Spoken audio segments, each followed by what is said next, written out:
Assalamualaikum warahmatullahi wabarakatuh. Perkenalkan, kami dari kelompok 2 kelas 10 S1 dari SMA Negeri 1 Maos. Di sini kami akan menjelaskan tentang sejarah kerajaan Pajajaran, mulai dari asal mula, struktur kerajaan, peninggalan, politik, struktur pemerintahan, sistem ekonomi, agama dan kepercayaan, masa kejayaan, sampai runtuhnya kerajaan Pajajaran. Oke, kita simak baik-baik ya.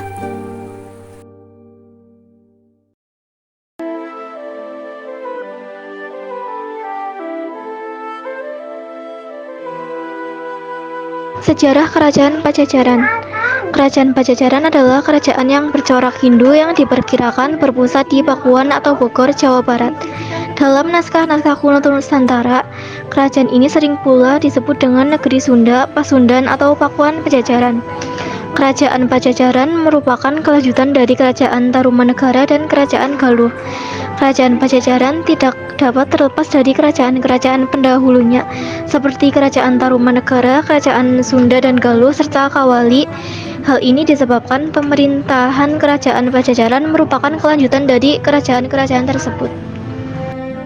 Struktur Kerajaan Pajajaran. 1. Maharaja Jaya Bupati. 2. Rahyang Niskala Wastu Kencana. 3. Rahyang Dewa Nisala.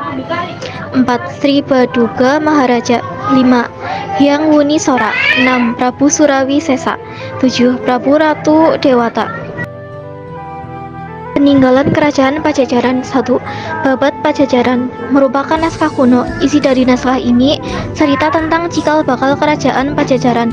Naskah tersebut memuat cerita tentang keseharian masyarakat serta kearifan budaya Sunda pada zamannya.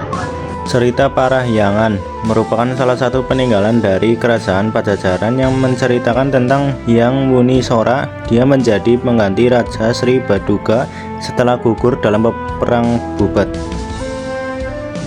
3. Kidung Sundayana merupakan kitab berisi tentang kekalahan pasukan Pajajaran dalam pertempuran Bubat yang saat itu melawan Majapahit.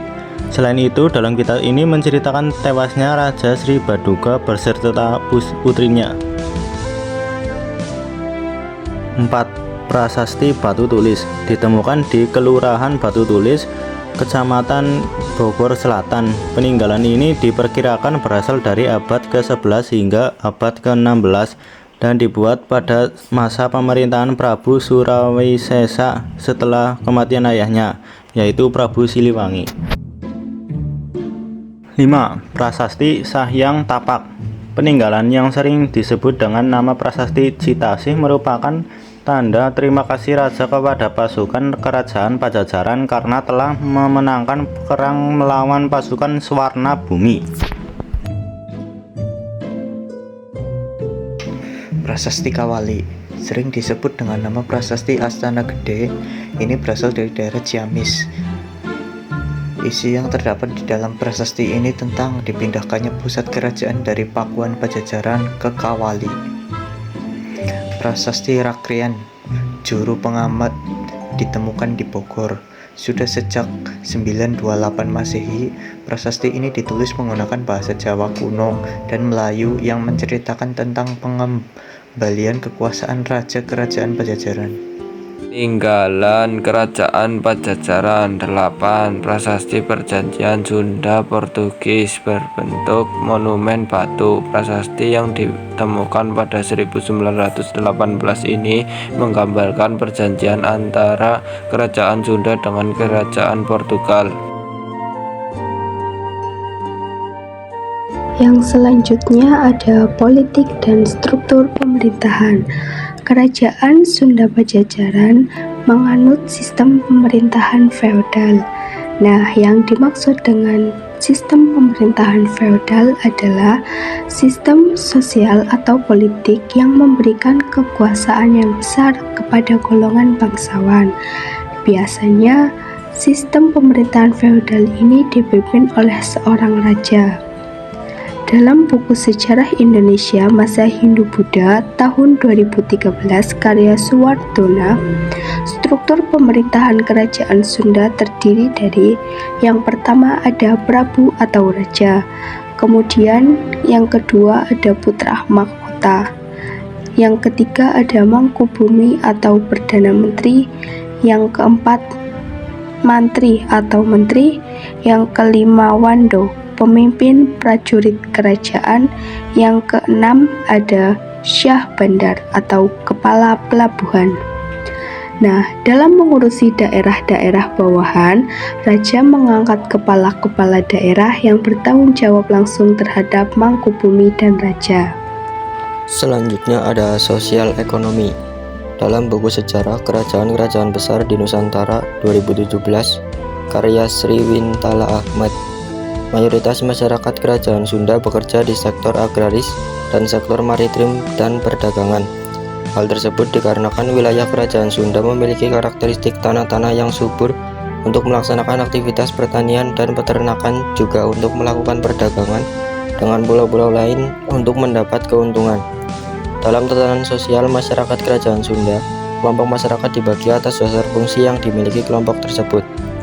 Contoh kelompok masyarakat Kerajaan Sunda adalah 1. Pahuma, petani ladang. 2. Behawang, pelaut. 3. Balika, nelayan. Maranggui, pengukir. 4. Pandita, pemimpin agama. 5. Prajurit keamanan, dan lainnya. Lalu ada agama dan kepercayaan. Agama yang dianut oleh raja-raja Sunda adalah Hindu Saiwa. Mereka menyembah Dewa Siwa sebagai dewa tertinggi dalam Trimurti. Hal ini dibuktikan dari prasasti Sang Hyang Tapak, prasasti Kawali, dan naskah Carita Parahyangan. Lalu ada masa kejayaan. Masa kejayaan Kerajaan Pajajaran diraih saat kerajaan ini dipimpin oleh Prabu Siliwangi. Kerajaan Pajajaran saat itu dalam keadaan tentram dan teratur. Ia sendiri mampu memimpin rakyatnya dengan memegang teguh asas kesetaraan dalam kehidupan sosial masyarakat. Salah satu kebijakannya yang ia berlakukan saat itu adalah membebaskan penduduk dari 4 macam pajak.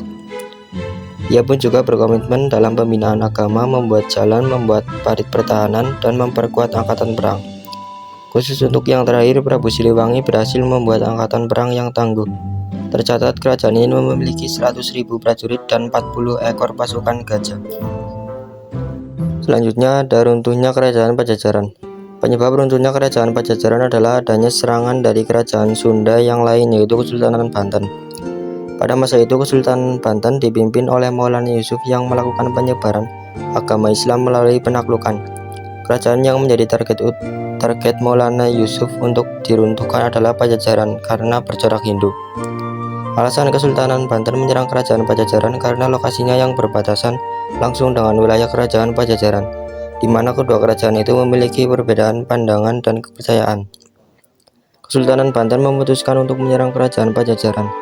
Terlebih Kerajaan Pajajaran terletak di Pakuan, sehingga daerahnya juga ikut terserang oleh Kesultanan Banten. Setelah Pajajaran berhasil ditaklukkan, raja sekaligus keluarganya pun menghilang. Setelah itu, para golongan bangsawan Sunda memutuskan meninggalkan kepercayaan lama mereka dan memeluk agama Islam sesuai harapan Maulana Yusuf. Sejak saat itu, keberadaan Kerajaan Pajajaran sudah tidak pernah terlihat, menghilang dan resmi runtuh pada 1579 Masehi. Mungkin cukup sekian penjelasan dari kami. Terima kasih. Wassalamualaikum warahmatullahi wabarakatuh.